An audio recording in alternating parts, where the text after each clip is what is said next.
So a lot of CMOs are losing their roles at the moment, or have been. No, this business kind of we started was in the client side roles I was in. Everyone was like being let go at a senior, CMO level. Everyone's cutting budgets, everyone's cutting costs. Agencies are like 1,000,001 and you can't do everything. So I was like, cool, I'm going to create a full service team. And you want that flexibility, but as a business owner, you're never going to get loads of flexibility. By the way, if people start a business thinking you're going to get flexibility, it's never going to happen, is it? If you don't care about your job, you can totally get flexibility. But like, I don't have any flexibility. This is our first podcast together. I know, I'm so excited. we've been talking about it for about a year. Yeah. Was it a year? Yeah, okay. Well, I've been thinking about it for a year. Yeah. And then we've been discussing. Like everyone's talking, let's do a podcast. Exactly. And then I said, okay, fine, let's do it. And it's a great name, Digital Cheesecake. I know. We took a bit of time to do it, but we did a poll and everyone wanted it. So for those that voted for Digital Cheesecake. But you got the logo. You got the logo. That's fine. Well, obviously it matches exactly what I'm wearing today. Yeah. Obviously that was aligned. So obviously we've got a couple of guests coming on who's Ash and Gemma. Can't wait for them to come on, which would be really good. And I'm keen. Yeah. I know, because they've done heaps of talks in the space and they've just done awesome stuff in marketing. Yeah. So I guess we started this. Why did we start this podcast? I think it's more or less.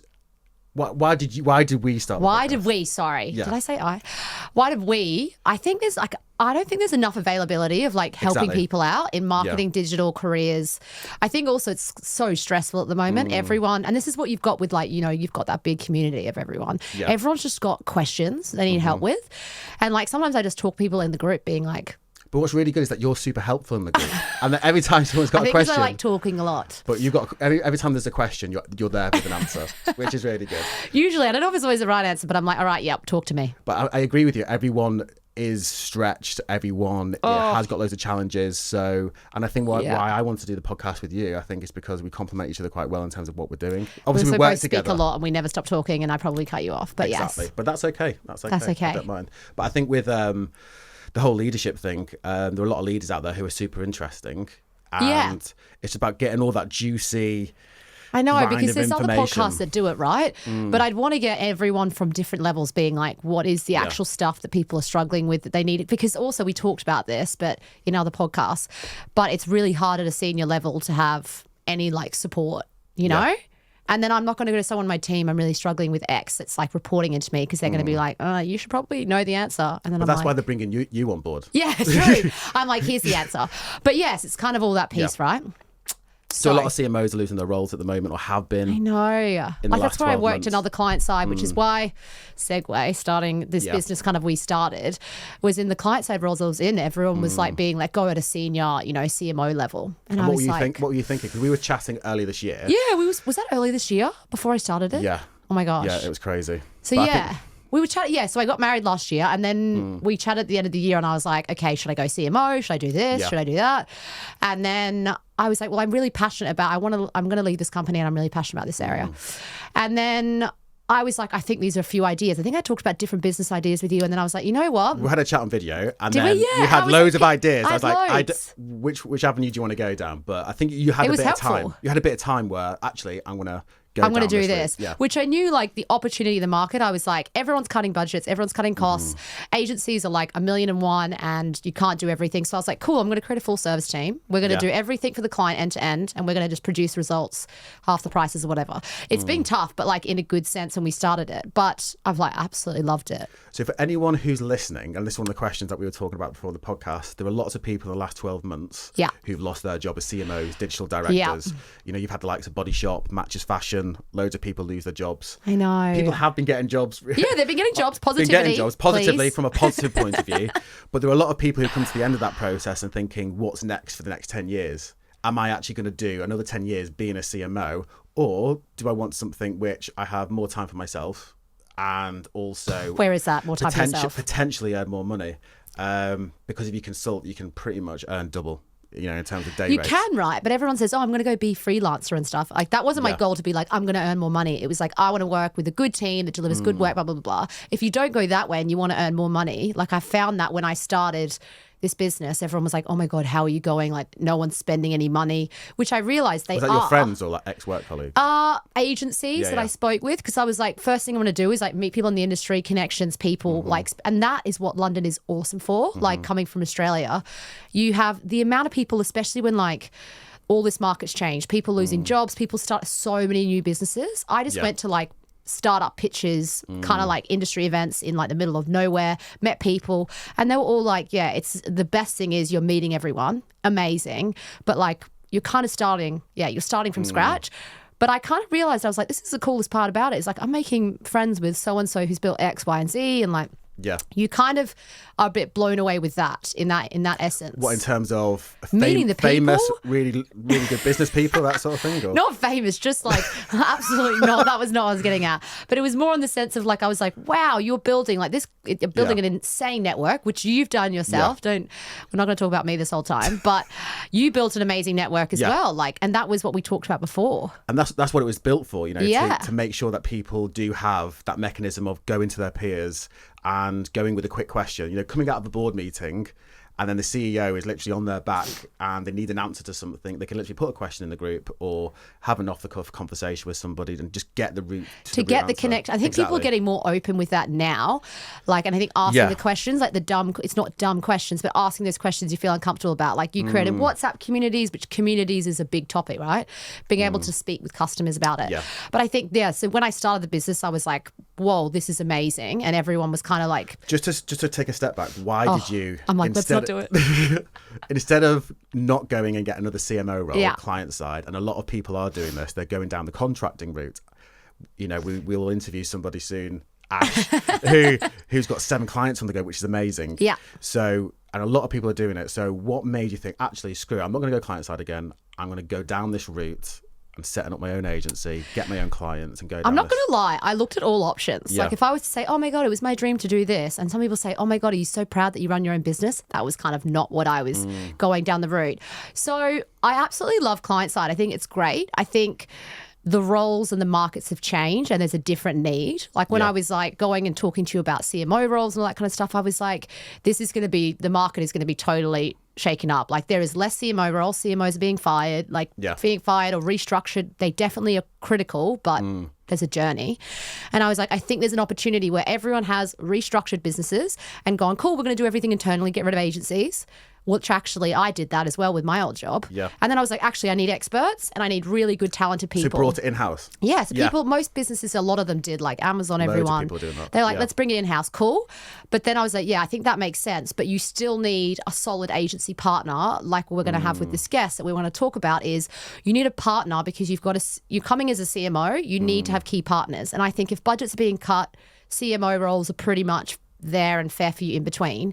I was like, this is a great business model. And if I have to talk personally, what I was thinking about, I was like, I've done my career in agency, client side, etc. I pretty much, if I want to have children, I know the word that like that time bomb pressure, the time is now to leave my role and start my own thing where I can actually put all of my passion into something that I really want to do. A lot of career women do think about that. Yeah, career women. Yeah, I know, because it's terrifying. I was like, oh yeah, it's a big thing. But then when you get into it, I'm like, oh gosh, like that is, I just didn't, because I think it got too close. To get to where you've got to before 30 is super impressive. So, I mean, you did it when you were 24, don't try it. But no, yes, thank you very much. But it's true though, isn't it? So you got your head down just thinking about work, climbing up the ladder. And then I guess that was a reflection point, wasn't it? Yeah, well, it was like, I just want to work with good people. I was so tired of like, because I can just, the results for sure, if I have a good team, I'm going to smash it. Like that's what we did in our last company, had an awesome team, which I miss a lot. And now we've got a new team and I'm like, cool, let's grow the team. That's what we said is like our motto, although it's meant to be like, we're going to, produce revenue is, and I said this to the team or someone interviewed us and they were like,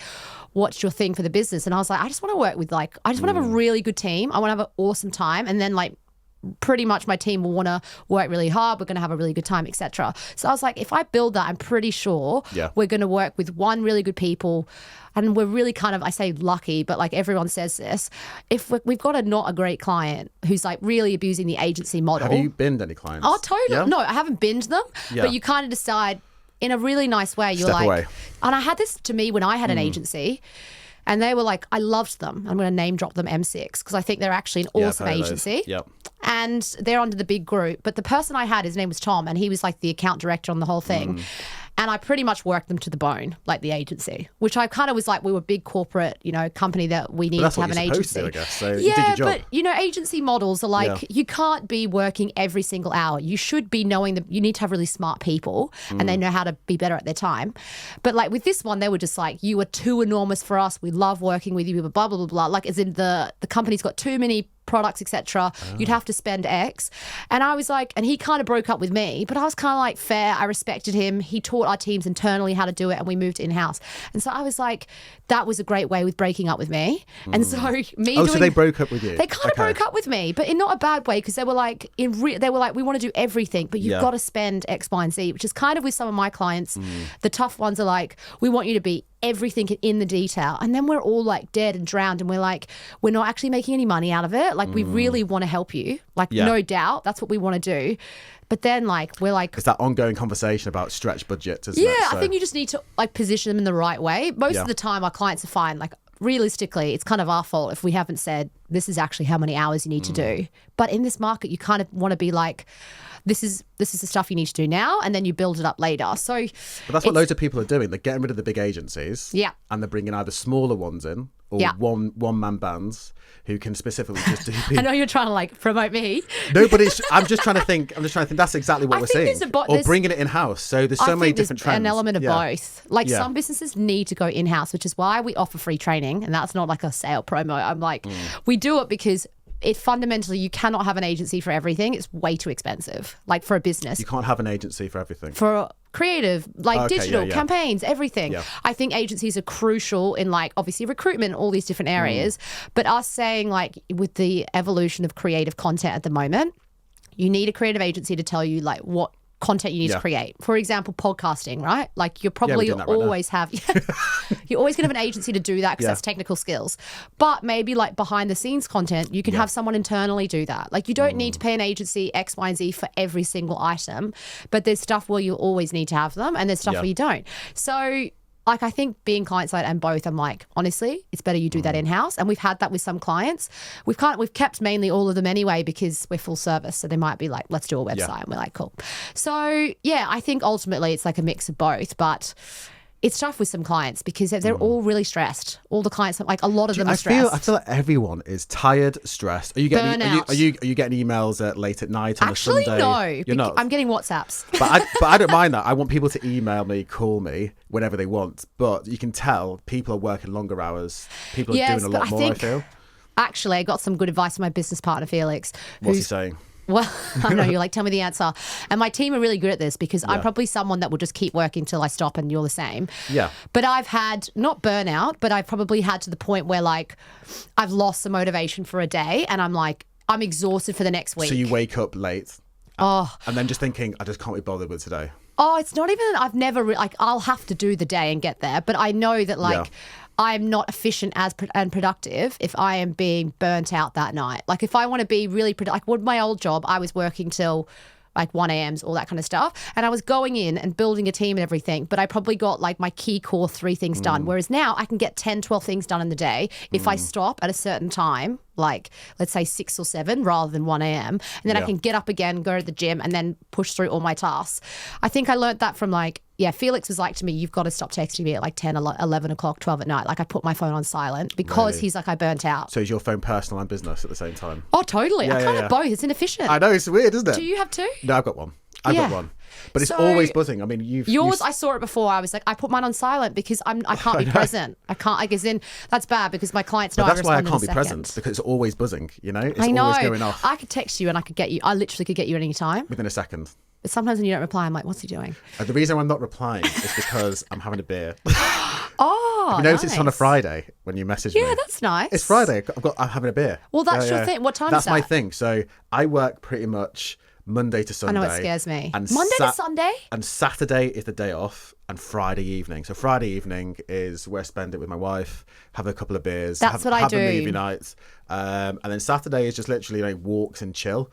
That's amazing. That's what I think, which is why I don't get texts from you so then. I guess I don't work all the time. But you know when you need to have your moments. Yeah. Which is what people need to be focused on. So what is burnout to you? Because I don't think... I mean, I told you I worked that hard for a client once. I got a blood clot, but... Oh my God, I know.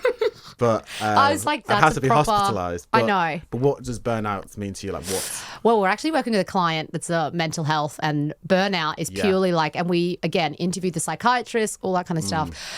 Burnout can be like, I think a big common one that people don't realise is like, I mean, again, it can happen to us, any industry. Like a lot of men in finance are going through burnout and people aren't knowing and taking stress leave. And it's purely like they totally change as a different person. They like go to depression. Okay. They can go full into depression. I mean, again, I'm not a specialist in this area, right? But it can be like an entire break of your life, you know? And you don't even know. I've had some men in like CFO roles that I know that have gone and it's totally happened to them, and they can't even go back into their normal life of what they were. So I think there's an element of everyone throwing out. It was like everyone throwing out anxiety for the last few years, and everyone now says I'm anxious or I've got anxiety.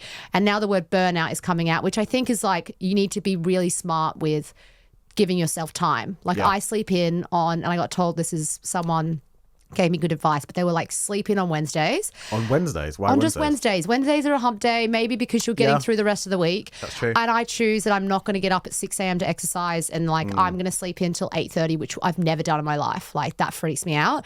I don't actually do it, but I'll at least like lie there. But so do you exercise every morning? Every morning. That's crazy. That's good. And because I it's my way to like separate my brain from, but again, it's also like a rule that I have of like I need to get up and exercise. But on a Wednesday, like I know my body, like I need to stop doing that. So now I didn't do it this week, and I can tell like I'm tired, twitchy. You are not tired of twitchy. I know you can't tell, but like that is and one no for me. Caffeine either, so you don't. I know I've taken out coffee. I know as an Australian, that's when you move to the UK, the coffee's so shit. No offense. That is. Hold on a minute. Sorry. No, it is true. And Australian coffee is excellent. It's pretty bad. Except for Yorkshire tea. We've got really good tea. I'm not sure about... Yeah, sorry. I love tea. I've gotten onto a really good decaf tea. Don't judge me. Everyone's going to say... I should know the name, but I just order it off Amazon. I know, it's really bad. Nice. But I should know it. So but I do a strainer. I do it in a strainer. Yeah. Because it tastes like proper normal tea versus like the one you get in the bag. This is off topic, but... Sorry. Is it Tim Tams? Oh my God. One of my favourite... that's my kryptonite, Tim Tams. Tim Tams. So you had a...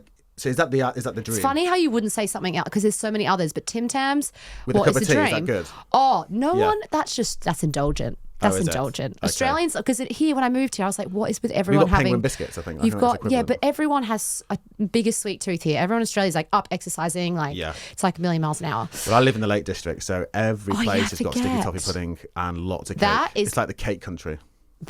We have sticky date, whatever, same. That's definitely the same. I'm obsessed with it. Anyway, I digress. So what were we talking about?